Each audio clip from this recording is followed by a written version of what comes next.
Annyeonghaseyo, goeiedag, goedemiddag, good evening, and welcome back to my channel. My name is Tian, this is Ryan, I am 28 years old, and we are back again for today's Korea adventure story time. I could not get that sentence correct in my head. So for any of you who have seen my previous videos, you would know that Ryan featured in some of them, and I usually try to add him in the background or just have him with me.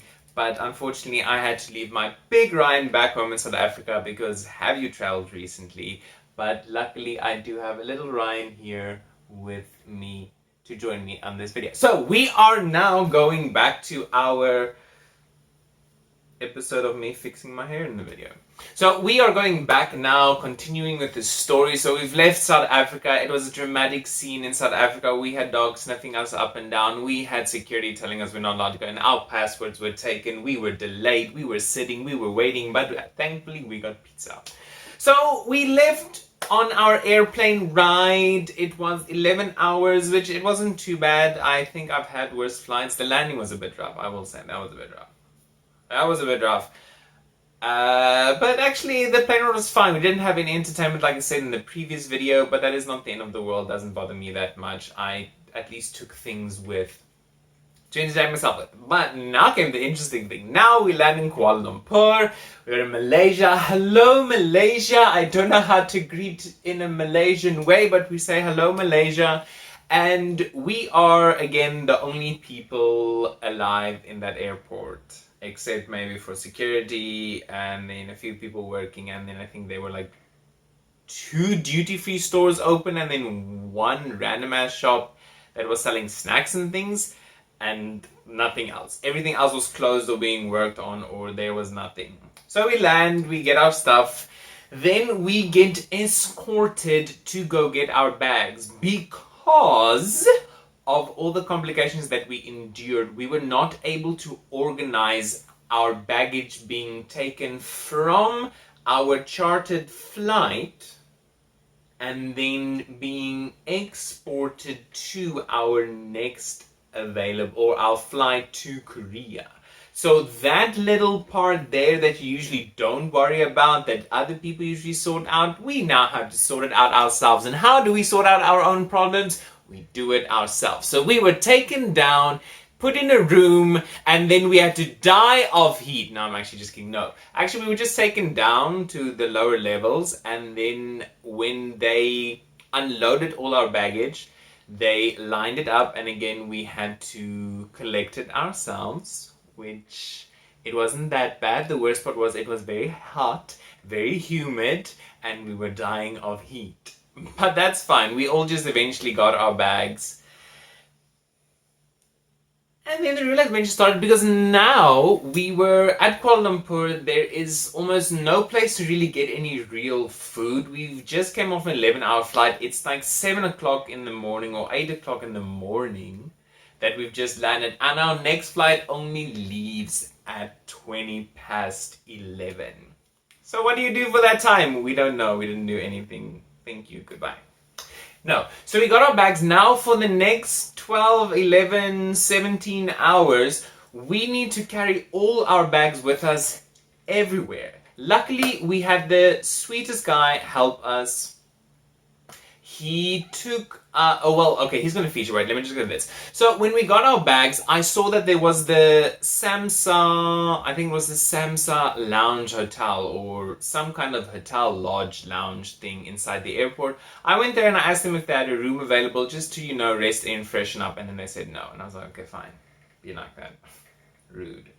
So they didn't have anything available. Now we were stuck with all our bags and we need to move around. So if you haven't been to Kuala Lumpur, you suck. But if you haven't been to Kuala Lumpur and you don't know a lot about things and your knowledge just sucks about airports, you wouldn't know that Kuala Lumpur has like 45 airports, in which I mean actually just I'm talking about 2 now. So they have the satellite airport thingy that we landed in, and then they've got the terminal airport place where we were taking off. But we were in the satellite one. So that is where nothing goes on. Nothing happens there now at all. So we were there walking around. I bought like chips and other people bought coffee or noodles, and we just we loitered around for a bit, and then this beautiful, amazing man person who helped us before, he came and he said, okay, he will take us, because according to law or the COVID-19 rules, we are not allowed to leave this satellite terminal airport area. But luckily he said he will escort us and take us to the Terminal 1, to the airport place where we can actually buy some food, because there are a few restaurants open and there's also a lounge. And we were like, yes please, we just want to shower and become clean and cleanse ourselves of the dirtiness that was the South African airport experience. So now we're carrying all our bags. So I had about 43 kilograms of checked luggage. No, 46 kilograms of checked luggage. That is about pounds for the Americans. And then I also had my laptop bag, and I also had a bag I was dragging around. So I was dragging a lot of shit with me around. So was other people. Some other people had 3 bags, some other people had 1 bag, which was just really full to the brim. So, and we were dragging this all around. We had to go upstairs, downstairs, escalators, elevators. We had to get on a bus. From the bus, we went over to the other terminal. Got to the other terminal. It's very nice. It's sweet. People got led to some kind of lounge area, which in the end it wasn't a lounge area. It was just a waiting area. So he lied, but I did get to shower. But he lied. It was literally just a special VIP waiting area thing with no snacks or anything like that. So in this airport place with the restaurants that we can go to, they actually just had 2 restaurants available. It was literally just a terminal with a restaurant here and there. It wasn't like, yeah, airports are weird things. I mean, if you think you know what an airport looks like, you don't. Because every airport, they've got different stands of things. Anyway, that's beside the point. So there were only 2 places available. We had Starbucks, which I do not support. And then we had Old Town White Coffee, I think was the place's name. And that was the only 2 places you could actually buy food from. And we went with Starbucks. I don't support Starbucks. But we went to Starbucks anyway, got a nice little fruity thing to drink, and then I decided to sort out food later. So we just sat there, connected to the Wi-Fi, started messaging and chatting and just catching up to what's happening around us, because we still had about 10 hours left that we need to suffer through this. And after a while I asked them, where, because we didn't go to the lounge, we went to Starbucks, some other people went to the lounge, and we just broke up. At Kuala Lumpur, everybody just went scattered through their own places. And now we're waiting. We know that our plane is leaving from this terminal. So we landed at the satellite terminal airport, but we are flying from terminal, I think it's terminal 1 that we are in now, with the Starbucks and the white coffee and the things. And we wait, and then I asked, okay, well, where's this lounge area? Let me go put my bags there and just relax and lounge. And they showed me where it is, and then I saw, oh, it isn't the lounge. We cannot shower here. I really want to shower. I feel dirty and sweaty, and I just want to change my clothes, but I can't. Yay. So, what do? We put our hair back. So, waited around a bit more, played on my phone a bit more, I think, and then I just got hungry. So I decided, I think it was around 3 p.m. that I was like, you know what, I'm going to get food. I'm hungry. So I asked around, and the people said that they saw that old, what was the name? Now I can't even remember, the Old Town White Coffee, that they actually had food, because Starbucks doesn't have food. They've got snacks, but I wanted food. I wanted sustenance. I didn't want a fucking croissant. I wanted food to put in my mouth and put in my belly. So I went to the place, and then I got a dish thing. Why is my camera image pulsating? Okay.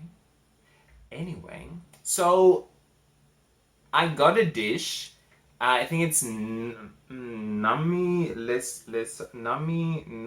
I cannot remember what the dish's name is. I'll put the name up. I'll put an image of the dish. I'll put the name of the dish. I'll put every information about the dish. I'll put for you, because I can now not remember what it was called. It's something Nami Lasak or something like that. But it was a chicken dish, and then there was some rice, and then some spicy things, and then some other weird things. I have no idea what it was. It wasn't bad.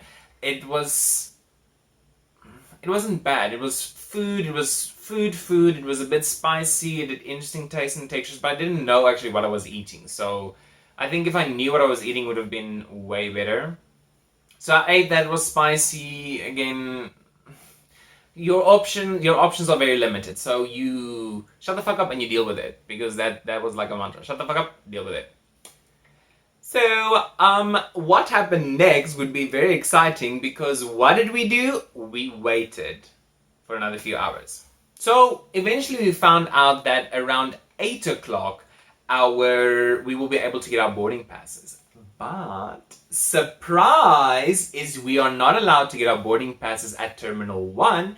We need to take all our shit, because of course you don't want your shit to be stolen. We are from South Africa. We are very wary. We don't know if you can trust these people. So you have to take all your shit, travel all the way down to get a bus, which I didn't know because I traveled in another direction to where someone said, and then the bus didn't pick me up. Then I had to go all the way back up, through, and then down, and then out, and then I could only take a fucking bus.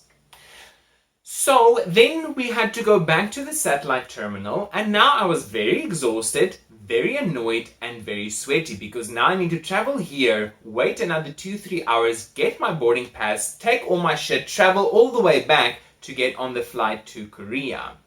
So I wanted a shower, so we were constantly texting. We have groups and things on WhatsApp. So we were constantly texting and just informing each other of information so that we do not lose someone in Kuala Lumpur and then they end up in Haiti and we're like, how the fuck did you get there? And like, I don't know. And then we don't know, and that's not the point of the story. So all my shit, I went to some lounge hotel place at the satellite terminal and paid them, I think it was about $8 for an hour, so I can just use the restroom and shower, which is amazing. If you ever have long layovers, take extra money, get a lounge, take a shower, do it. It just helps to freshen up, liven you up, and bring life back into your meaningless existence, which is life. So I got the shower, and then I think there was another 2 hours we needed to wait. So I met up with some of the other people that were traveling with us, and we just basically sat around and talked shit for about 2 hours. And then we sat and we waited and waited and waited and waited and waited a long time. So remember, initially we would have taken a flight to Vietnam and then from Vietnam to Korea, but now we're flying from Malaysia all the way to Korea. So what do you think happened next? Is it took a while for us to get our boarding passes. The person was slow in not mental capacity, but in functionality and doing what needed to be done, and there were other problems that people needed to sort out. But luckily the line was moving. We were getting our boarding passes. Some people didn't know where we were, some people were lost, some people were on their way back, some people now couldn't get back, as now the airport or the Terminal 1, like I said before, we were not technically allowed to travel between the two. So some of our people got stuck that side and they were not allowed to come back to us to get their boarding passes to go back there. So it was drama. People were stuck there, people were in between, people didn't know where we were. We were all just waiting and getting our boarding passes. Once we got our boarding passes, you had to take your 46 kilogram luggage with backpack and side bag and drag all that shit without a fucking cart. Let me tell you, finding a cart was fucking difficult many a times in that airport. Not that I'm saying it's the airport's fault, it's just because they're not busy, they are not available everywhere. I'm not blaming the airport, I'm just saying it was difficult. So now we got our boarding passes, we go up, we fly in about 2 hours, and we get to Terminal 1 now. Goodbye satellite terminal, we don't have to worry about you. We get to that terminal, and then I wasn't there to see this person's reaction, but once we got there, we were just informed that we've got another problem. The people from the airport and kind of the people from the airlines did not expect us, group of about 22 South Africans, to board this flight with unchecked luggage. So, what do we do now? There's a line of, I think, about 98% Korean national citizens that needs to board this flight.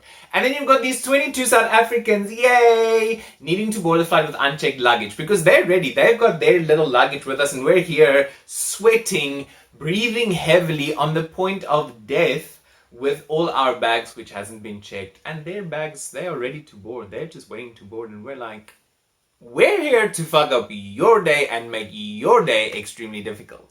But luckily, those people at the check-in counter, the people at the boarding place counter, the people in the airport were really actually very friendly and helped us a lot. But now everything needs to be done by hand, because they cannot scan all our luggage through the little portal that they use for your hand luggage. So all of our check-in luggage needed to be scanned through a special area, which was just opposite it. Need to be scanned,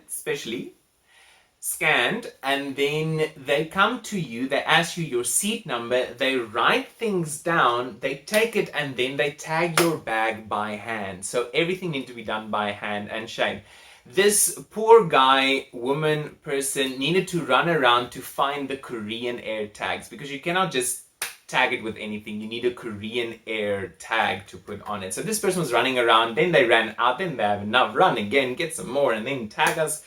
And everything was done by hand. So this was done individually for each person, each person's bag that you need to check in. So that was the first problem.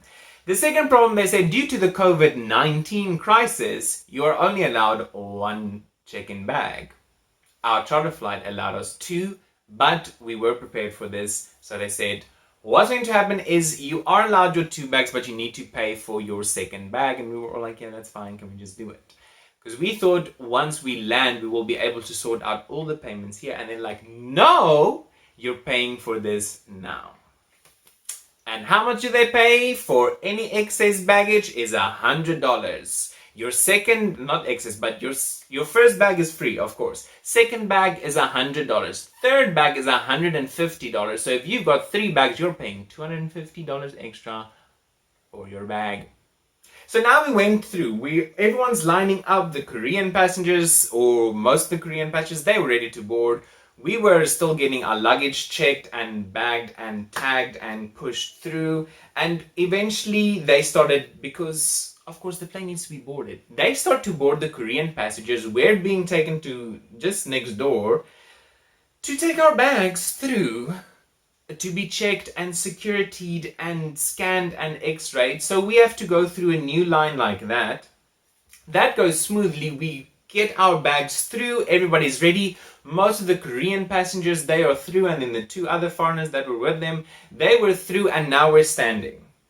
And now I see there's another queue that's forming. So the other passengers, they went through. Us South Africans, they said, now, okay, we need to fill out a form that say that we are aware that we will be quarantining for 2 weeks and that we are fine with doing it at a facility and that we are willing to pay for it.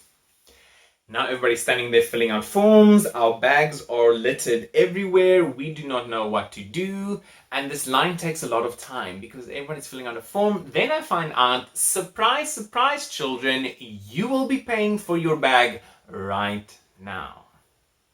Buck-a-duck. Okay.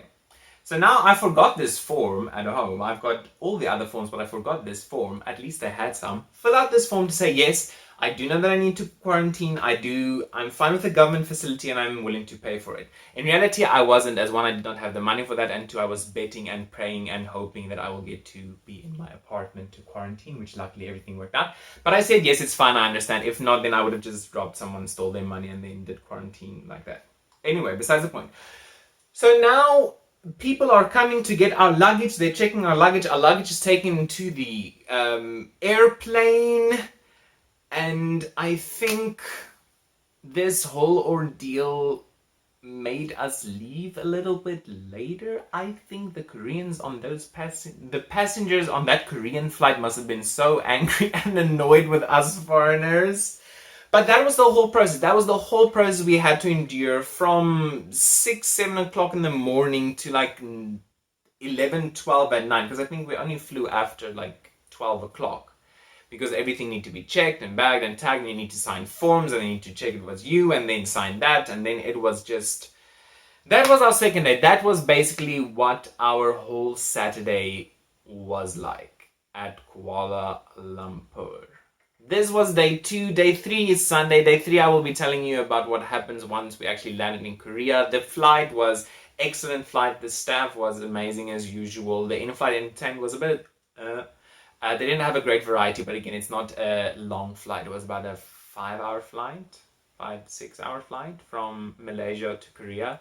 So yeah, the food was great. I was happy with the service. I have no problems with that flight. But things get also interesting once we hit Korean borders, lands area. But anyway, I hope you enjoyed the story. Yes, it is a little bit longer. The day was longer, so deal with it. Thank you for tuning in. Please comment, like, share, subscribe. Do all those shitty things if you want to. If you don't, that's also fine. Then be a dick. Or be a douche. I don't care. Whatever.